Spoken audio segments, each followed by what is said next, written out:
Praise be to the triune name of God. I am Father Matthew Profil OIC, and this day I will be sharing with you the Christmas story, which is also an incredible pro-life parenthood story. Christmas is the most celebrated season in the entire year. We celebrate the birth of our Lord into this earth. However, beneath all the peripheral celebrations lies a story of a vulnerable child, an unplanned pregnancy, and a pro-life parenthood story. Jesus Christ came into this earth as a preborn baby to an unwed mother in a time when the state-sanctioned killing of babies occurred. The Christmas story is a pro-life parenthood story and a testimony to the entire humanity, upholding the dignity of every unborn child. ഈശോമിശിഹായ്ക്ക് സ്തുതിയായിരിക്കട്ടെ. To be pro-life means to realize that every human life is precious, irrespective of its status, of its qualifications, of its gender or its age. Because God is the one who formed that life in the mother's womb, God is the one who sustains that life on earth, and God is the one who leads that life to its eternal destiny. Hello, I'm Ninette Lobo, the Director of the Archdiocesan Human Life Committee in Mumbai, and I am here to talk to you on the Gospel of Life. Human life has to be protected and respected from the moment of its conception. Hence, from the moment the child is conceived in the womb of its mother, it has certain rights, and one of the rights is its right to live. I live out my consecrated life with its calling to be a spiritual mother through the pro-life ministry. The sight of a suffering person always evokes compassion in human beings, and more so in mothers. So to me, the fact that every second somewhere in the world there is an innocent life murdered in the womb of his mother for no crime of his evokes an overwhelming level of compassion.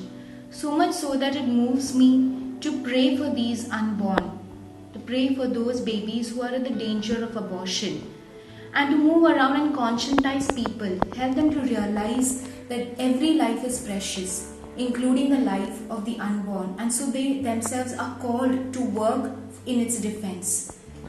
There's a filial link between the child and the mother. The mother, because of her maternal love for the child, she also sees to the nourishment of the child by nourishing herself. In all ways, Mary and Joseph were just normal couple. They were pious Jews following all the laws. They had been engaged and were planning to live a very normal life. But the intervention of Angel Gabriel changed everything. Everything changed upside down. Mary had to face all the problems that every woman today face with the so-called unplanned pregnancies. She was poor and she faced judgment from her community for being pregnant out of wedlock. On the other hand, the silent Joseph is also a very powerful pro-life, portrays a very powerful pro-life fatherhood.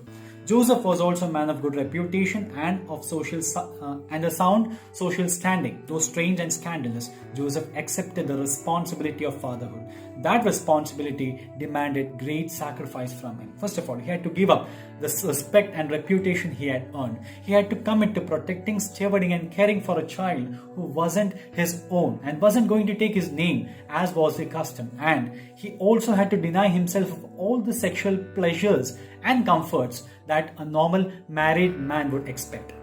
Joseph made all the sacrifices without complaints and bitterness. A pregnancy was a sign of deceit and of adultery.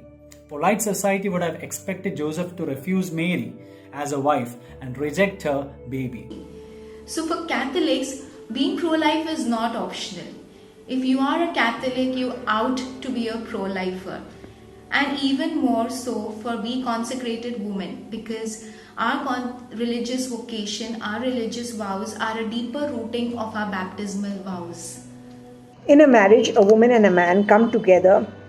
The life-giving covenant is formed between God, the husband and wife, and the marital act is considered to be unitive and procreative. This is the message that I give to every couple who come in front of me. Once the child is born, also the parents look after the needs of the child, clothe the child, feed the child, and see to its every need, and the child is totally dependent on its parents.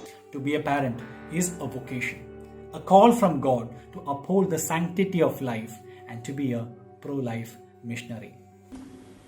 Being pro-lifer is not an option, because every assault on life is an assault on God. Christmas is a season which is rich of all its meanings, but we should never forget the inspiring pro-life parenthood story that is at its heart. When God became man, the world changed forever, and that change started with a mother and a father saying yes to life. May God bless you. Thank you.